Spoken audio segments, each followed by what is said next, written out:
agora, com a fala do Márcio, ele vai complementar a sua, que eu acho super importante. Márcio Cordeiro. Boa noite a todas e todos. Agradecer à diretoria do Simpra, a essa Comissão de Educação Superior que é atuante, pela oportunidade de estar mais uma vez aqui conversando com vocês. O que mais aconteceu nesse período de pandemia, e aí soma o período anterior de reforma trabalhista, né, são as alterações na legislação. E isso deixou qualquer leigo, qualquer trabalhador, sem saber, de fato, em que regime, em que condição de trabalho ele está inserido. Né? A questão do teletrabalho, a questão dos professores ministrando aula à distância, a quantidade de acordos coletivos firmados no período de pandemia por conta daquelas MPs, MP 936, MP 927, MP 936, que estabeleceu inicialmente aquela redução aqueles contratos, a redução de 25%, 50% e até 70%. E eu lembro, na época, aquele voto do Lewandowski falando da importância da negociação com o sindicato. Na época, até comentei com a diretoria, os sindicatos estão de volta ao jogo porque a negociação vai ter que passar pelo sindicato. Mas aí o voto do Lewandowski caiu em seguida e foi chancelado, né? O que a gente mais se deparou nesses últimos anos, né, desde a reforma trabalhista de novembro de 2017, são as alterações na legislação trabalhista. E aí foi esse ponto que eu me propus aí a apresentar para vocês, né?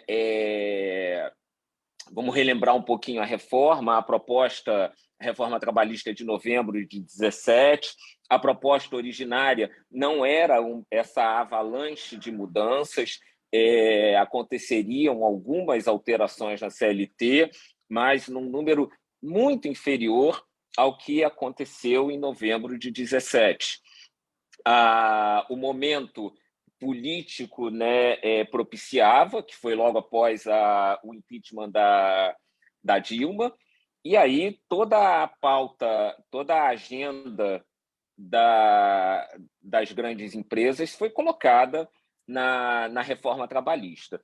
A grande questão, badalada questão, que era o negociado sobre o legislado, que nós ouvíamos de forma constante em mesa de negociação, e a nossa argumentação sempre foi no sentido: eu não posso negociar além da lei, né? E quando teve essa alteração na primeira negociação coletiva, agora pode alterar. E quando se falou para os sindicatos que eles poderiam negociar até além do que diz a lei, veio em conjunto a possibilidade da empresa negociar com o trabalhador individualmente, que é um grande paradoxo, né? Porque o trabalhador não tem nenhuma possibilidade de negociação, ele não tem elemento para negociar com o empregador, e a exclusão do sindicato desse tipo de movimento é proposital, porque facilita toda e qualquer alteração unilateral do contrato de trabalho.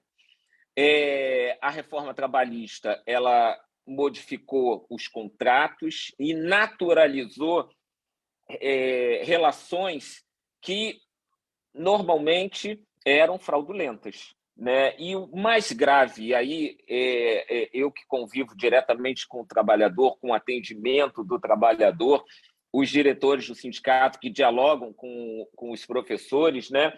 É naturalizar esses contratos. Hoje tem professor PJ que acha que é PJ, embora presente todos os requisitos do artigo 3º da CLT. Ele se acha PJ, ele acha que tem condição de negociar com a empresa contratante. A gente assiste esse tipo de situação nos polos de EAD. Ele acha que tem condição de negociar, mas não tem nenhum tipo de condição de negociar. Ele contrata professores, muitas vezes sem carteira assinada, ou seja, o risco do negócio foi transferido pelo empregador para ele, e o professor que está trabalhando para ele pode, mais adiante, acioná-lo, pedindo um vínculo. Mas isso se naturalizou. O professor, o trabalhador, ele virou um PJ, ele virou um empreendedor. Vamos lembrar a propaganda de um grande banco que pegava a carteira de trabalho e jogava no lixo, né? E venha pegar crédito sendo empreendedor. E isso se naturalizou. No meu entendimento, foi o maior problema, o maior malefício da reforma trabalhista. Porque hoje, numa mesma bancada de trabalho, você tem um seletista, você tem um PJ, você tem um empregado sem carteira assinada e você tem um terceirizado. Como congregar uma pauta reivindicatória com trabalhadores com regimes completamente diferenciados? Não tem como. Para derrubar ainda a possibilidade de mobilização daqueles seletistas, os programas de meta implementados pelas grandes empresas, e nós temos no Sindicato dos Professores grandes empresas com ações no mercado, né? Essas grandes empresas oferecem programas de meta que desmobilizam a categoria numa luta pela convenção coletiva, porque oferece uma bonificação de 1, 2, 3 salários se ele atingir todas as metas. O trabalhador, ao fazer a sua conta, eu posso ganhar 3 salários no final do ano, eu vou correr atrás desses 3 salários. O sindicato está brigando por um reajuste, deixa o resto do pessoal brigar pelo reajuste, eu vou correr atrás dos meus 3 salários. E aí, a solidariedade dentro do ambiente de trabalho cai por terra, acaba a solidariedade. O trabalhador começa a ver o seu colega, que já não tem nem mais um mesmo contrato de trabalho, né, como o distante. E a individualidade hoje dentro das empresas, né, ela assusta, porque o trabalhador não quer mais qualquer tipo de relação com o seu colega, porque os programas de meta acabam gerando uma bonificação superior. O que é uma grande ilusão, porque esse trabalhador pode ganhar por 1, 2 anos, no terceiro ano ele não vai mais atingir a meta, ele vai adoecer, porque a carga horária que ele cumpre acaba sendo muito grande, ele não vai dar conta, né? E a própria a concorrência dentro do seu local de trabalho com os demais colegas vai se acirrando, ele não dá conta. E o que a gente vê no final, depois de 4, 5, 6 anos, são trabalhadores doentes.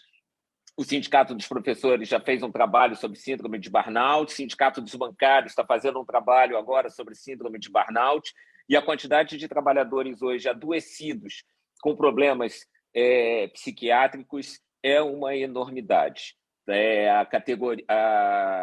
A gente assistia muito problema de LER, né? E hoje em dia a questão psiquiátrica ultrapassou a LER, ultrapassou as lesões ortopédicas, né? E aí, essa falta de consciência de classe, nos últimos anos a gente tem debatido muito sobre isso, conversado muito, não só no Sindicato dos Professores, como nos outros sindicatos, a falta de consciência de classe. E de um tempo para cá, eu tenho colocado um outro ponto nessa questão da falta de consciência de classe, que é a falta de acolhimento por parte dos sindicatos. O fracionamento dos trabalhadores veio como uma avalanche por parte das empresas. E aí, repetindo o que eu coloquei antes, eu tenho seletista, tenho terceirizado, tenho PJ. É necessário que os sindicatos abracem a todos. E eu me recordo, na primeira greve que nós fizemos de pandemia, Ana Lúcia estava conosco nessas assembleias, professor Elson, deflagramos greve. E 2 professores que estavam na assembleia, mas que tinham as suas carteiras anotadas como tutores, perguntaram: eu posso participar da greve? Eu sou professor? observem a dúvida que um professor que tem a sua carteira assinada como tutor colocou para o sindicato. Ele não, é claro que na hora ele foi acolhido pelo sindicato. Sim, se a decisão deliberar pela greve, você estará em greve com todos os demais professores. Ah, mas eu não sou professor, eu sou tutor. A criatividade empresarial transformou o professor em tutor e afastou essa pessoa do sindicato. Como nós observamos hoje e debatemos recentemente, a criatividade do ensino superior transformou o professor em mentor, em preceptor, em tutor. E se o sindicato não abraçar essas pessoas, eles estarão colocados aí para que outras categorias abracem. E o fracionamento da classe trabalhadora,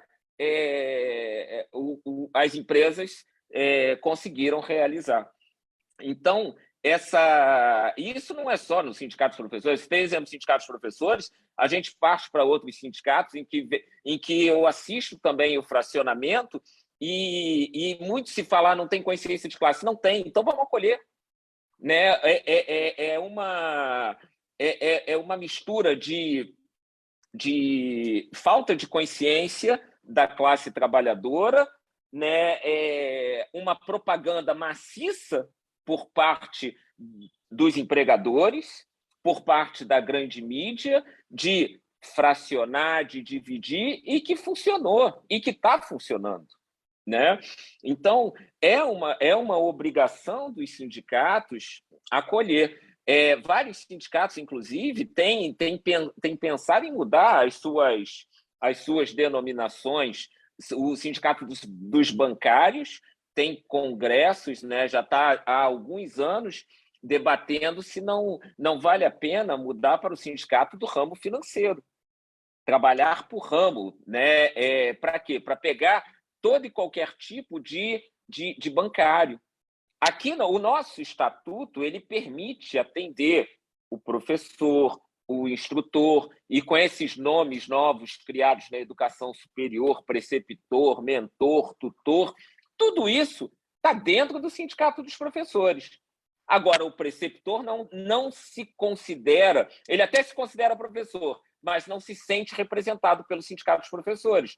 O mentor, mesma coisa. O instrutor, mesma coisa. Então, é uma obrigação do sindicato acolher todos esses trabalhadores que estão dentro de uma sala de aula e que não estão denominados como professores. Por quê? Porque mais adiante eu vou entrar com processo para esse preceptor e possivelmente eu vou ganhar a retificação da carteira dele para professor e vou ganhar outras diferenças que não foram observadas. Então, excluí-los nesse momento da mobilização é deixá-los à margem do movimento sindical, porque eles são professores, só não estão com a carteira assinada como professores, mas são professores e estão dando aula ao lado de professores. Então, é uma obrigação do movimento sindical o acolhimento dessas pessoas para que eles não fiquem à margem do movimento sindical. E aí o mais grave, né, o que a gente já assistiu, não aqui na categoria dos professores, a criação de sindicatos por empresas. As empresas estimulam a criação de sindicatos para congregar esses trabalhadores que estão à margem, gerando uma concorrência entre trabalhadores do sindicato A com os do sindicato B, dentro de um próprio ambiente de trabalho, né? De certa forma, nós até vivenciamos esse tipo de desgaste na negociação do SESC, principalmente na negociação do SESC, porque lá tem um outro sindicato que atua em conjunto conosco, o que nos forçou, inclusive, a antecipar a nossa database, porque a gente vinha sempre a reboque do outro sindicato. O outro sindicato fechava, muitas vezes abaixo do INPC, e eu tinha que fechar no mesmo índice. Por quê? Porque a categoria dos professores era muito menor, não tinha como mobilizar, e a gente acabava, né, tendo que aceitar o índice, muitas vezes rebaixado. para fugir dessa questão, antecipamos a data base. Se a gente não vai negociar junto, pelo menos a gente negocia em paralelo, e aí a nossa pedida está lá na mesa, né? Essa questão da mobilização, nesse período que a gente está vivendo, ela é muito importante, né? A gente sabe que o trabalhador não é só o professor. Se ele está recebendo salário em dia, ele não vai mobilizar, né? Começam a acontecer atrasos de 13º, de salário, ele começa a se movimentar, ele começa a procurar o sindicato. Aqui a diretoria tem pleno conhecimento das instituições que atrasam o salário, e aí ele começa a cobrança em cima do sindicato e a gente começa a fazer as assembleias e as reuniões. E os exemplos de grandes mobilizações, mesmo após a reforma trabalhista, nós tivemos. A Estácio testou a reforma trabalhista em 2017, promovendo aquela grande demissão em massa de âmbito nacional. Lotamos o auditório do sindicato, entramos com a ação civil pública, mesmo com a reforma trabalhista falando que não era necessária a negociação, conseguimos liminares aqui no Rio de Janeiro, em outros estados, o que mostra a preocupação do judiciário com essa questão social. Conseguimos liminares, e o que aconteceu? A Estácio veio para a mesa de negociação. A Estácio sentou com o Simpra, a Estácio foi ao Ministério Público, existe até hoje a ação do Ministério Público por conta daquela demissão em massa, cobrando indenização. A gente conseguiu realizar a homologação de professores, conseguiu reintegrar mais de 100 professores naquela época, porque eram professores que estavam com estabilidade pré-aposentadoria ou com alguma doença. Tudo por conta de mobilização. Os professores, revoltados com o procedimento demissional, compareceram ao sindicato, e tudo isso fez com que a máquina se movimentasse. O sindicato se movimentou, foi à justiça, foi à rua, várias notas em jornais apareceram. Mais recente, no final do ano passado, o SESC adotou o mesmo procedimento, promoveu demissão em massa. A gente não chegou a judicializar, mas tivemos ali uma grande mobilização que gerou reflexos nessa negociação agora. Então, essa mobilização ela é fundamental, o acolhimento por parte do sindicato ela é fundamental, porque o grande propósito da reforma trabalhista foi fracionar as categorias e permitir as negociações individuais, além, claro, de quebrar outras pernas do sindicato, de financeira, né? Mas, tirando a questão financeira, que já foi exaustivamente debatida por todos, né, a reforma permitiu negociações individuais e acabou com a outra atividade que nos permitia uma maior segurança nas negociações coletivas, e fracionou as categorias, autorizando contratações que, antes de 2016, eram declaradas como ilegais pelo judiciário. Então, desconstruir isso na cabeça do trabalhador é muito complicado. Quando se conversa hoje com um trabalhador, mas a Adriana mencionou teletrabalho, trabalho por produção. Isso muita empresa falou para fugir do controle de ponto. Né? Eu converso com o trabalhador, não, eu estou por produção. Que produção? Você tem que abrir o seu login, desligar o seu login, e ele trabalha além do seu horário habitual porque ele está por produção. Ele não vai cobrar hora extra porque ele está por produção. Foi essa a explicação que os gestores passaram e os trabalhadores acreditaram. Então, desconstruir não é fácil, desconstruir é difícil. E a reforma fez esse trabalho para a classe trabalhadora como um todo, né? Então, fundamental o acolhimento dos trabalhadores, principalmente daqueles que não estão denominados como professores, congregar a pauta desse pessoal dentro das nossas pautas, né? E ter esse pessoal ao nosso lado, porque senão teremos né, hoje em dia, quando se faz um levantamento, o número de seletistas no mercado de trabalho já é muito pequeno. Há 10 anos era muito superior, né? Então, cada vez mais a gente vai com uma redução dos seletistas. E para finalizar, então para finalizar, né, tenho uma proposta, isso me preocupa muito, né, que é a regulamentação dos trabalhadores de aplicativo, em que se pretende conceder algum tipo de benefício para esse trabalhador de aplicativo.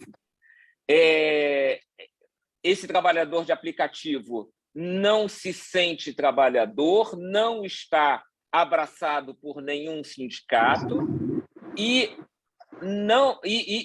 qual é a minha grande preocupação em relação a isso?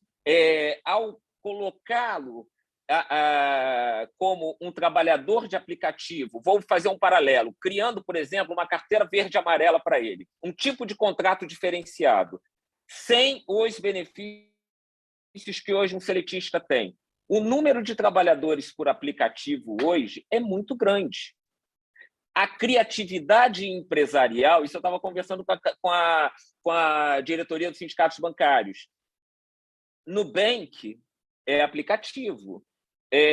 Todos os bancos digitais, eles operam por aplicativo. Se o consultor te responder por dentro do aplicativo, ele pode não ser um seletista para ser um trabalhador de aplicativo. Vamos trazer para a nossa realidade de professores? O professor de EAD, o professor que ministra a aula de casa, se ele começar a acessar por aplicativo, para responder os alunos pelo aplicativo, ele pode deixar de ser um seletista para virar um trabalhador de aplicativo.